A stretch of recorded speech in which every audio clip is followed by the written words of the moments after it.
This Torah class is brought to you by TorahAnytime.com. Okay, Rabotai, I'd like to give an introduction to this shiur, and that is, the pasuk says, and this is a proof. What was the first land to be created? The world. The first land.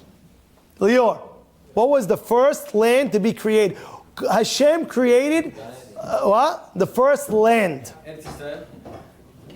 The first is Eretz Yisrael. How do we see that? It's an open pasuk, and I'll read you the pasuk. What does the pasuk say? The pasuk says, Ad lo asa eretz vehutzot. What does that mean? It's, by the way, I'm going to tell you the easiest way to remember this page of Gemara. And that is, it's on Daf Yud. Yud stands for what? What does Yud stand for? Yisrael. Yud is Yisrael. In Masechet Ta'anit on Daf Yud, where it speaks about Israel, Yisrael, it tells you exactly what happens. And that is, Eretz Yisrael nivret techila. Israel was created first. Eretz Yisrael was created first. V'chol ha'olam kulo nivlet basof. After that, the whole world was created. Meaning, Eretz Yisrael, Hashem created first, and all the other lands came after. How do we know that? The pasuk says, Ad lo asa eretz vehutzot. First he created Eretz Yisrael, and then he created what? The whole world. Now, why is that important to know? Because there is a Kli Akar, and the Kli Akar says, what is the center of the world? Kli Akar writes, the center of the world is Eretz Yisrael. Now, why is this so relevant for us to know? Now, in Israel, in Israel, there's also another center. You know what's the center of Israel? Anybody know? Center of Israel? No, that's wrong. That's wrong. I knew you were going to say that. I knew you were going to say that, and that's wrong. That's wrong. That's also wrong. And I'll prove it to you that that's wrong, because it says in other Gemara, it says, what's the center of Eretz Yisrael? Here, I'll read it to you. Tiberia. Davav Amud Aleph Masechet Megillah. Sheyoshevet b'tibura shel Eretz Yisrael. So we're learning, Kli Akar brings down that Eretz Yisrael is what? Is the center of the world. And in Israel, what's the center of Israel? What is it? Tiberia. That's why it's called Tibur. Tiberia. From Lashon of Tibura shel Eretz Yisrael. Like, what's Tibura? What's the Tibura? What does that mean? Huh? What does that mean? It's like the belly button. You know the belly button? Right? It's like the center of the human body is the belly button. The center, that's why it's called Tibura. The center is what? Tiberia. Good? Is that clear? Now that we know this introduction, now we can understand a little bit what is measure for measure. What do I mean by that? If you look at the pasuk says, everybody knows that we have this week's Parashat speaks about the Nesi'im. Habib. This week's Parashat speaks about what? The Meraglim. The Meraglim was sent out. And what does it say by the Meraglim? It's they sent out. It says they came back and they spoke about the land of Israel. Right? We all know they spoke about the land of Israel. And by the way, what they say, what was one of the points that they brought down? They said, Eretz. No, that's the good part. What is it? Ochelet Yoshveha. What does that mean, Ochel Yoshveha? The HH class over here, what is it? It eats its dwellers. What is that? What does that mean exactly? Please, Rabotai, I need to focus clearly. What does that mean over there? Kishik, what does that mean? They're giants. Huh? Also that what? That people were dying. What did they come back? They said, we went to Eretz Yisrael. We saw people dying. That's what they said. Now, let me ask you something. Naturally. Was it true or is it not true? Why is it odd? Is it true or not true?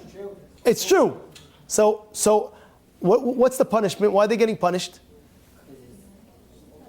Doesn't make it allowed. Doesn't make it allowed? I'll tell you why. HaKadosh Baruch Hu says that the land is good. It's the best land ever. They're supposed to understand, no matter what you see, it's the best land ever. Why? Because Hashem said, finished. You're seeing things, this, that. You're supposed to come and say, this is the best land ever. Why? Because that's what Hashem said, finished. It doesn't make a difference what your eyes see. Because what your eyes see is not valid. Why is it not valid? Because Hashem's eyes is telling you what it is. So I'll prove it to you. Listen, Lior, and you'll understand. The proof of this is, because what was the reason why the people were dying in Asa when the Meraglim went to go visit the land and to see the land? What was the reason why that there were people dying? And what's the reason, Lior? Tell me. You know what the reason was? To distract the people that were living in the land of Israel. And therefore, when the spies came in, they're like, oh my goodness, what are they doing? The people that lived in Israel at the time were so busy burying their dead that they didn't realize that there were spies coming into their land. So Hashem did it for the best of their ability, not because that's the land does that, people dying over there. No, it's not. It's because the reason why people were dying was so Hashem could make sure that they won't get caught. So when God says something is good, and even though your eyes are seeing something that's not so good, you have to know that's good. You understand or no? What's the reason why the people were dying over there? What's the reason? Because Hashem says if the spies come in and they get caught, they'll get killed. The people of the land will kill them. Imagine you have a spy right now from a different country spying on your land. What do? Kill him. What are you doing? So what did Hashem do? He made sure that the people of the land were dying, so they're busy what? Taking care of the dead. They won't realize there's spies there. Was that a good thing? Yes or no? Yeah. It was the best thing. And therefore when Hashem says it's good, it's good. It doesn't make a difference what your eyes see. It doesn't make a difference what your eyes see. If I tell you it's good, that means there's something wrong with your vision. What happened over here? You should think a little deeper down the box. What's going on over here? There's deeper vision over here. That's the first thing you have to understand. Now, what was the midah keneged midah? It's brought down in Rashi, in Pasuk, Pasuk Lamed Zayin. It says, midah keneged midah. They got punished, midah keneged midah meglim. Hem chatu belashon. They sinned with their tongue. V'nishtarbeb lashonam ad tiburam. What does that mean? It means that their tongue, what? Stretched to where? To their belly button. Belly button. Now, I understand. What? And there was worms coming out. A wild thing. There was worms coming out of there on the tongue and going to the belly button. Now we know why the tongue. Because the Lashon Hara on the land. Just to show you, by the way. You can't speak. People think that you're speaking the truth and they're speaking about people. Okay. That is Lashon Hara, by the way. People don't know that. There's Rechilut, there's Lashon Hara, and there's Motzi Shem Ra. Motziv Shem Ra is where you're lying, where you're saying the facts and you're lying about it. You said something about somebody and you're lying about it. That's Motziv Shem Ra. That's worse. The truth is where you're saying the truth about the guy and it's derogatory. Oh, this guy did A, B, and C. It's true, Rabbi. It's true. That's Lashon Hara. If it wasn't true, it's worse. Motziv Shem Ra. It's worse. It's worse. Understand what's going on over here? It's Motziv Shem Ra. It's worse. And now we're learning a fact that we always say that you have to know this, and you always remember this, that is Lashon Hara on what? On land. You say on land. What am I speaking about? I can't speak Lashon Hara about the land? No, it's Lashon Hara. If you go to a restaurant and you speak bad about it, even though it might be true, right? You go sitting on the table, oh, I just came back from so-and-so restaurant, the worst ever. You know what you're doing? You're speaking Lashon about the restaurant. Why? Because maybe your taste didn't like that, and his taste does like that. You understand what I'm trying to say? No. They explained why it was wrong. What do you mean? What do you mean? What? It's Lashon Hara to speak. It's to speak the truth.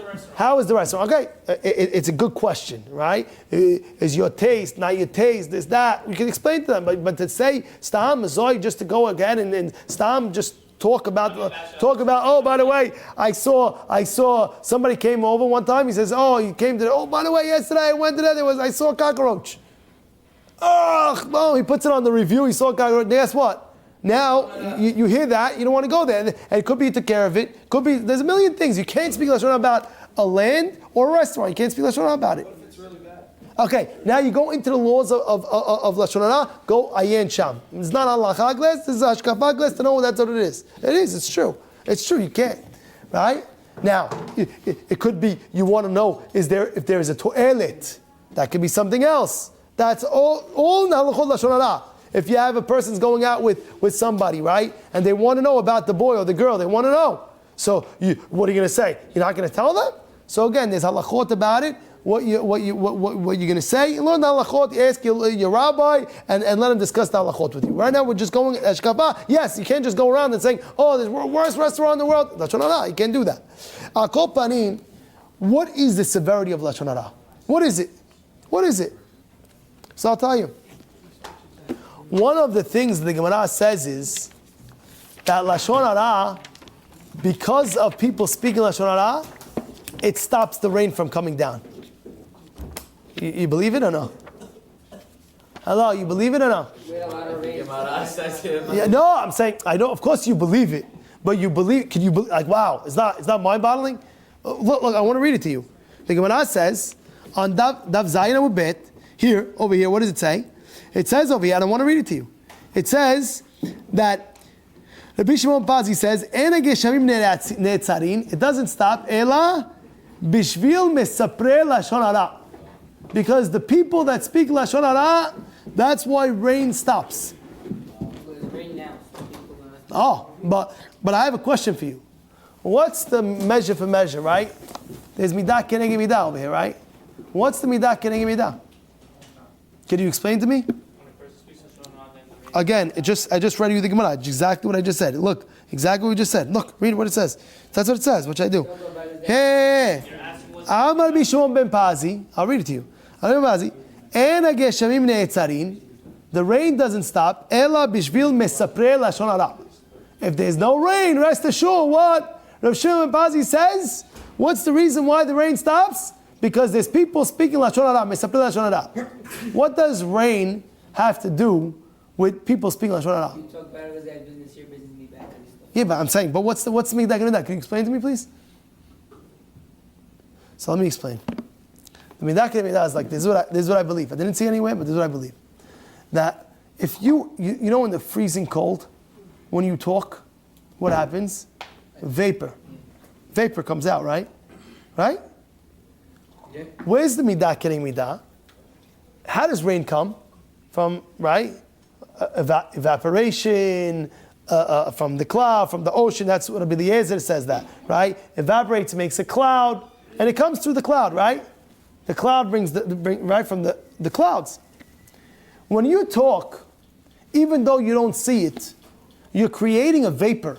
You're mamash creating something that is mamash in the world that you might not see it, but it's there. If you would be in a freezing cold room, freezing cold, you see actual, like a cloud, basically, a vapor coming out of your mouth.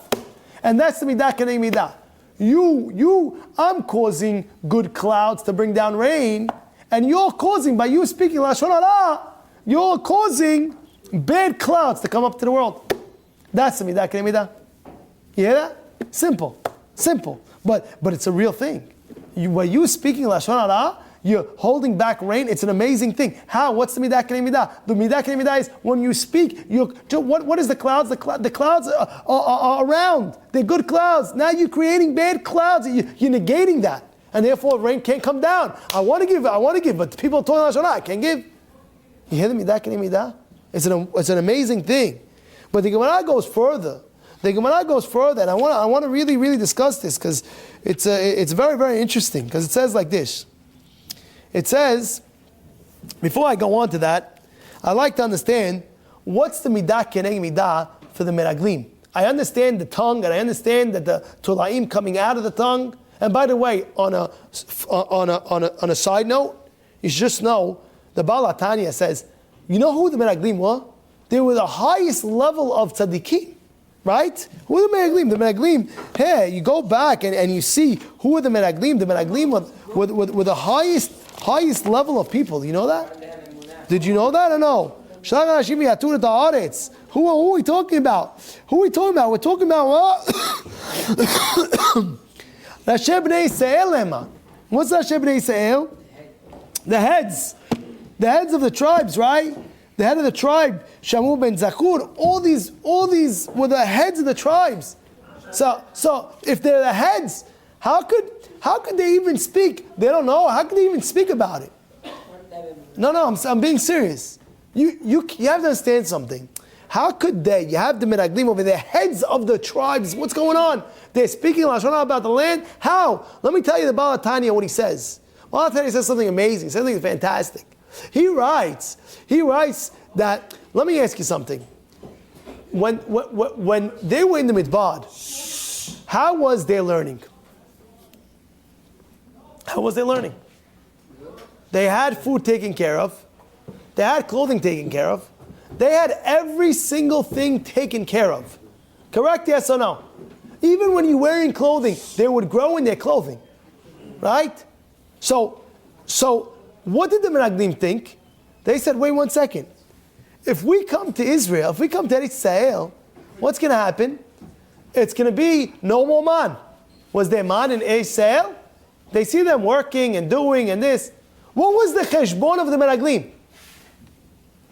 Getash, what was the cheshbon of the Meraglim? I want to know. What was the cheshbon? Kon Saban, yeah? What was the cheshbon? No. Why didn't they? Why? Eretz Yisrael is Eretz Yisrael. They know it's Lashon Hara. Even it's true. That's exactly what we're trying to say.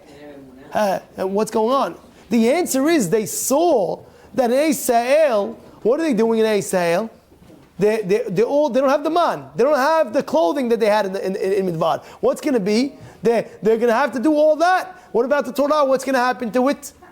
By the Midbar, they had the man. They had the clothing. They had this. You know what?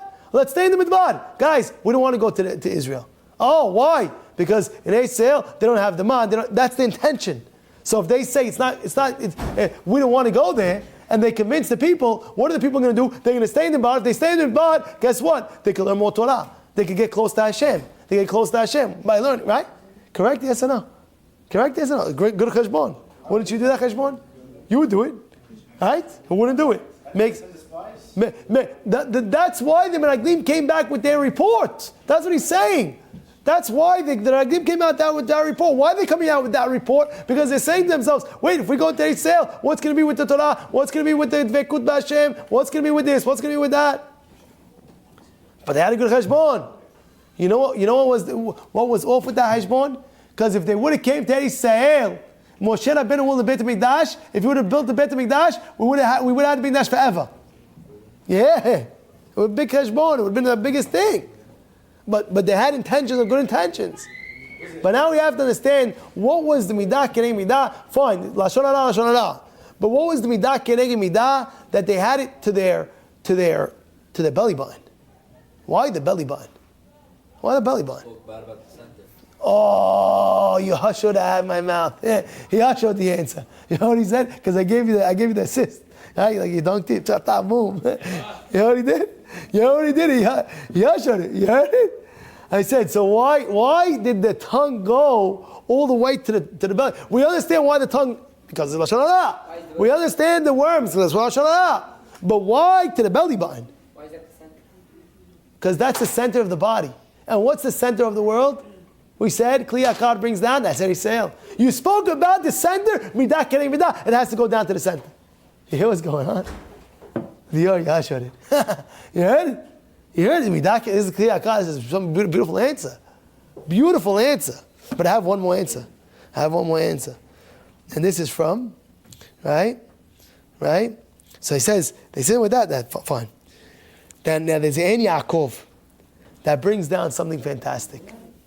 Abotai, let me tell you something. When you're born, when you're in your mother's stomach, what is the only thing that's feeding you? Through what? Where's the umbilical connecting to? To the belly button.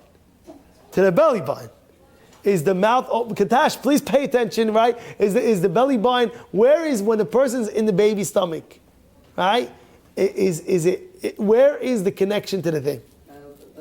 Where is it? Belly button. Is the mouth open? Nothing's open except the belly button. That's how he gets the food, right? And Yaakov says something fantastic. He says, look, what is Hashem doing? He's taking the tongue and putting it to the belly button. He says, in your mother's womb, what? When you were getting fed, the belly button, you weren't opening up your mouth. And the mouth was closed and the belly button was open. Now you came out of your mother's stomach, the belly button's closed, and your mouth is open. What's the midah k'nei midah? Remember the belly button. Better that you weren't even around to speak the Lashon Hara, and better to be back in the belly button, the connection with the belly button. You hear what's going on? Remember the belly button where you came from. You weren't able to talk. I gave you the power of speech. You're going to use that power of speech to talk? Come on. Against? You hear what's going on over here? You hear the midah k'nei midah? It's a wild midah k'nei midah. That was the midah k'nei midah. It's a wild thing. You hear the midah k'nei midah? And that's why it says, Amar lesh Lakish. The pasuk says, Im yishoch hanachash belo lachash, ve'en yitron lebal lashon. Resh Lakish says, what? Listen to what I'm telling you now. La'atid lavo. מתקבצות ובאות כל החיות אצל הנחש. All the animals in the future are going to where? To the snake.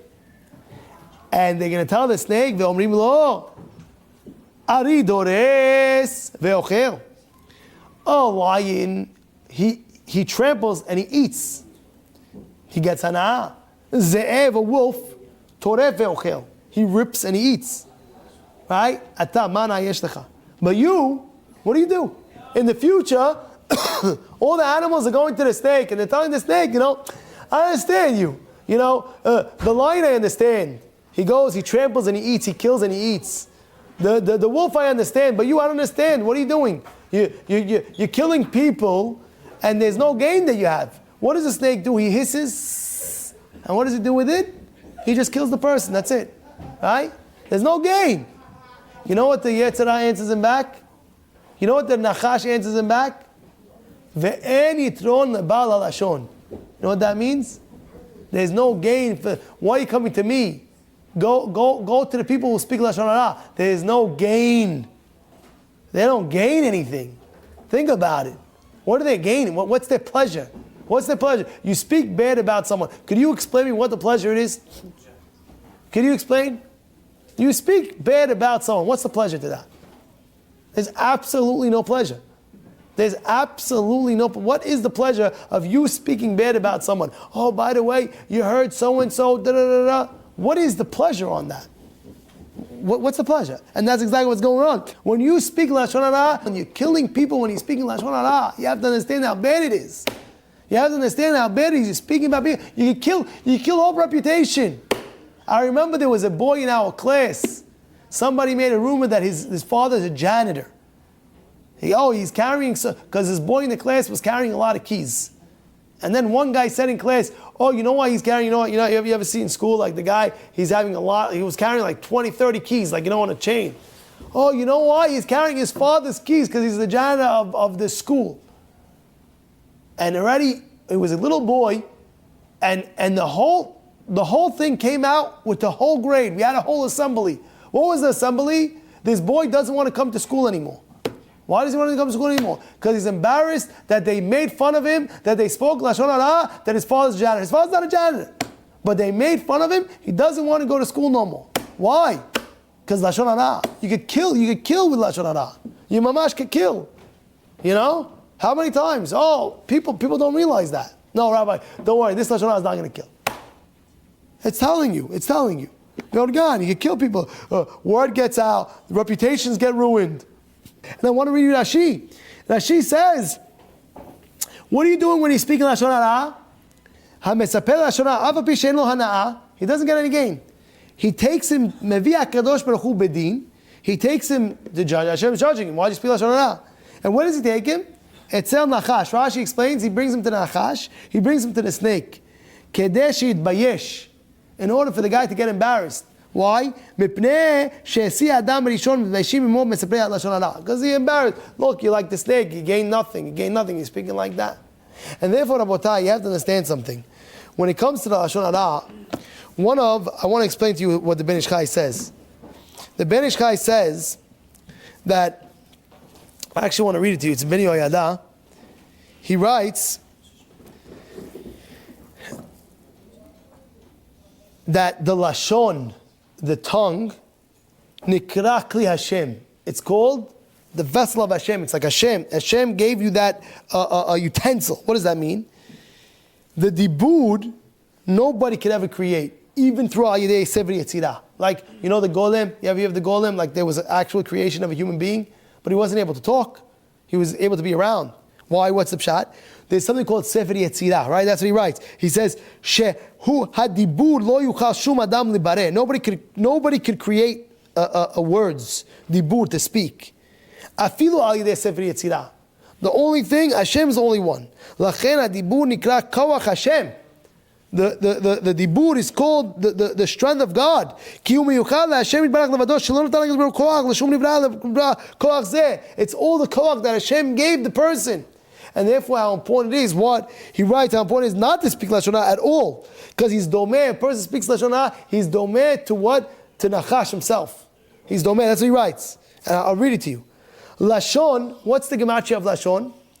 Shekhinah. Lashon, he writes this, Lashon is gematria Shekhinah.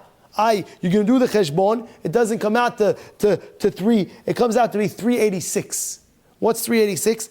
Shekhinah, Lashon, same with the kolel, with the actual word. That's what he writes. Gematria Lashon, Shekhinah ima kolel, with the actual word. If you do the cheshbon with the actual word, it comes out to be 386.